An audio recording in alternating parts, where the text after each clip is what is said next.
Ce livre m'a complètement anéanti. Vraiment.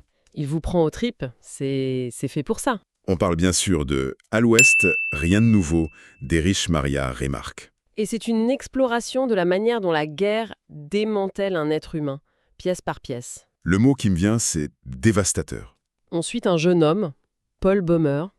Il a 19 ans. Et on est jeté directement dans l'enfer avec lui. Pas d'introduction, juste le chaos. C'est l'histoire de garçons qu'on envoie pour devenir des héros, mais qui, pour survivre, doivent tuer leur propre humanité. C'est juste incroyable, non? Et tout ça alors que le monde qu'ils étaient censés défendre les a déjà oubliés. D'ailleurs, tout commence par un mensonge.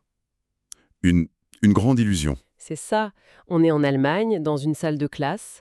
Paul et ses camarades, galvanisés par leur professeur, Kantorek, ils s'engagent dans l'armée. Ils sont pleins d'un enthousiasme patriotique, c'est le bourrage de crâne. On leur vend la gloire, la nation. Des idéaux, une cause noble. Mais la réalité les frappe de plein fouet. Paul a une phrase terrible là-dessus. Oui, il dit que le premier rebut qui tombe fait s'écrouler toute la vision du monde qu'on leur avait inculquée. Ils se sentent trahis en fait. Complètement. Trahis. Le réveil est brutal. Ah oui. La boue, les rats, les bombardements incessants, la mort, partout. Ce n'est pas du tout héroïque. C'est une lutte pour la survie la plus élémentaire. Exactement. La guerre les déshumanise. Les grands idéaux sont remplacés par des besoins primaires. Trouver de la nourriture, rester en vie. C'est là qu'intervient un personnage clé, non? Oui, Kaczynski, Kat. Un soldat plus âgé, 40 ans. Il devient leur mentor. Mais il ne leur apprend pas à se battre. Non, il leur apprend à survivre. C'est très différent. Il y a un exemple qui m'a marqué, l'histoire des bottes de Kemmerich. Ah, la scène des bottes, elle est capitale. Un de leurs amis est en train de mourir, amputé d'une jambe.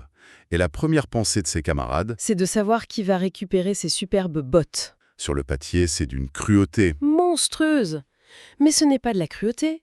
C'est la nouvelle logique de leur monde.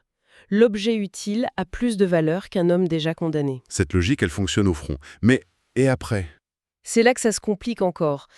La guerre ne mutile pas seulement les corps, elle brise les esprits. Quand Paul obtient une permission, par exemple? Oui, il rentre chez lui, mais il est devenu un étranger.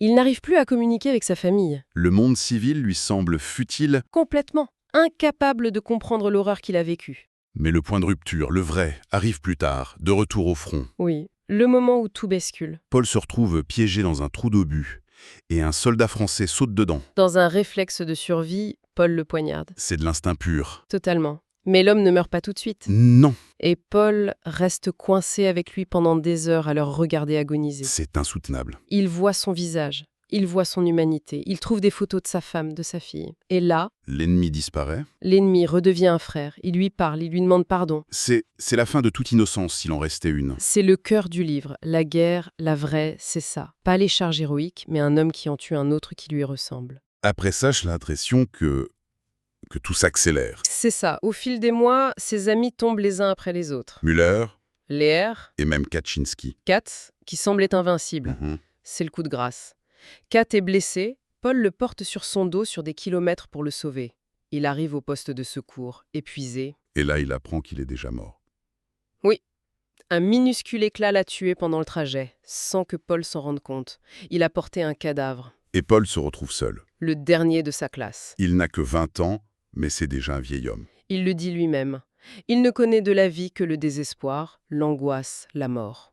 Il se demande ce qu'ils vont devenir après. C'est la question qui le hante. Leur seule compétence, c'est de tuer. La guerre a fait d'eux Des propres à rien. C'est sa phrase. Une phrase terrible. Ils sont une génération perdue, sacrifiée. On arrive à la fin. On est en octobre 1918. La fin de la guerre est imminente. On le sent partout. Paul a survécu à tout. Il a perdu tout le monde. Il est seul. Et après 4 ans de bruit, de fureur et de chaos, un silence étrange commence à s'installer sur le front. La question n'est plus de savoir s'il va survivre à la guerre. Mais s'il pourra survivre à la paix. Tiens, justement, ça me fait penser, j'ai une bonne nouvelle pour vous qui nous écoutez.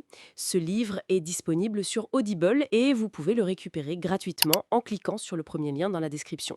L'idée, c'est vraiment des narrations très immersives. Une narration professionnelle, bien incarnée, ça change absolument tout. La personne ne fait pas que lire, elle interprète, elle donne vie au texte. Ah tiens, super, en plus de la vidéo, il y a un livre audio. Si on veut juste le livre, Le lien pour récupérer votre livre audio se trouve dans la description de la vidéo. Si vous avez apprécié le contenu, n'hésitez pas à laisser un petit pouce en l'air et à vous abonner à notre chaîne YouTube pour ne rien manquer des prochaines vidéos.